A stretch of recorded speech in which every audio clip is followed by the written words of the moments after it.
एक समय की बात है कि रामपुर नामक गांव में एक व्यक्ति शामू रहा करता था। वो गांव का सरपंच था। शामू की बेटी की शादी की तैयारी चल रही थी और रसोई घर में एक से एक पकवान बन रहे थे। पकवान के दौरान वहां से एक भूखा कुत्ता आया। फिर कुत्ते ने बावर्ची से बोला, अरे भैया, मुझे बहुत तेज भूख लगी है। मैंने 2 दिन से कुछ नहीं खाया है, कुछ खाने के लिए है, तो कृपया मुझे कुछ दे। अरे दोस्त, मुझे माफ करना, मैं तुम्हें खाने के लिए नहीं दे सकता हूँ क्योंकि खाना बना ही नहीं है और मैं यहाँ काम करता हूँ और सेठी हर चीज का हिसाब लेता है। अरे यार, तुम इंसानों में तो इंसानियत ही नहीं होती है। तुम लोगों से तो जानवर ही अच्छे होते हैं। कम से कम उनमें रहम नाम की तो कोई चीज होती है। कौन सी बड़ी चीज पूछा? मैंने तो बस खाना ही पूछा। कुत्ते की ये बात सुनकर रसोई महाराज शर्मिंदा हो गया और बोल पड़ा, अरे यार, मुझे माफ करना, मुझे शायद तुम्हें ऐसा नहीं बोलना चाहिए था। क्या करे, मैं भी तो यहाँ मजदूरी करता हूँ और कहीं ना कहीं तुम्हारी बात बिल्कुल सच है। हमें इंसानों को जीव जंतु का ख्याल रखना चाहिए। मैं आगे से ख्याल रखूंगा और दूसरों को भी समझाऊंगा। खैर, तुम निराश क्यों होते हो? रसोई महाराज ने कुत्ते पर दया खाकर एक हड्डी का टुकड़ा उसे दे दिया। कुत्ते ने हड्डी का वो टुकड़ा मुंह में दबाया और खुशी खुशी एकांत तलाश चल पड़ा। एकांत में वो आराम से हड्डी को चूसकर उसका स्वाद लेना चाहता था और कुत्ते को डर था कि इसकी हड्डी कोई दूसरा जानवर इसे ना छीन ले। इसलिए वो सबसे बचकर चल रहा था। तभी रास्ते में उसे एक नदी पड़ी।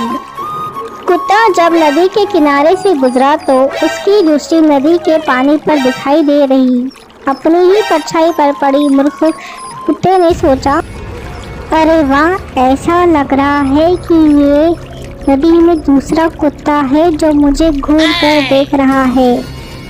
अपनी ही परछाई में उसे अपने मुंह में दबी हड्डी भी दिखाई दे रही थी और वो मूर्खतावश कुत्ते में सोचने लगा कि अरे वाह, ये दूसरे कुत्ते के पास भी हड्डी है।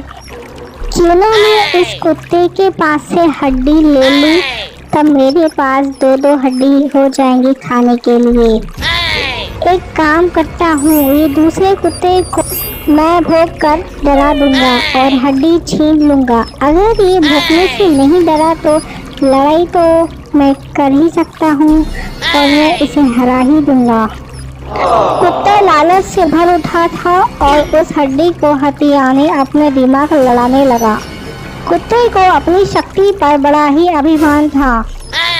वो कहते हैं ना कि ज्यादा अभिमान करना अच्छा नहीं होता है।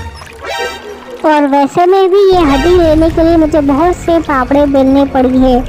अच्छा है, एक हड्डी तो मिल गई है और दूसरी हड्डी भी मिल जाएगी।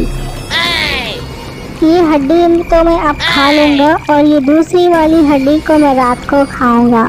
चलो, अच्छा है, मुझे रात के लिए भोजन ढूंढना नहीं पड़ेगा। इसके बाद वो नदी में दिख रही अपनी ही परछाई पर भोंकने के लिए मुंह खोला तो उसे हड्डी नदी में गिर गई।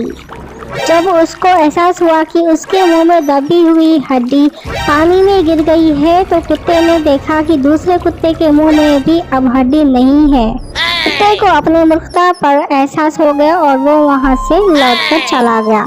लालच ने उसे वो भी छीन लिया जो उसके पास था। इसलिए कहते हैं कि लालच बहुत बुरी बला है।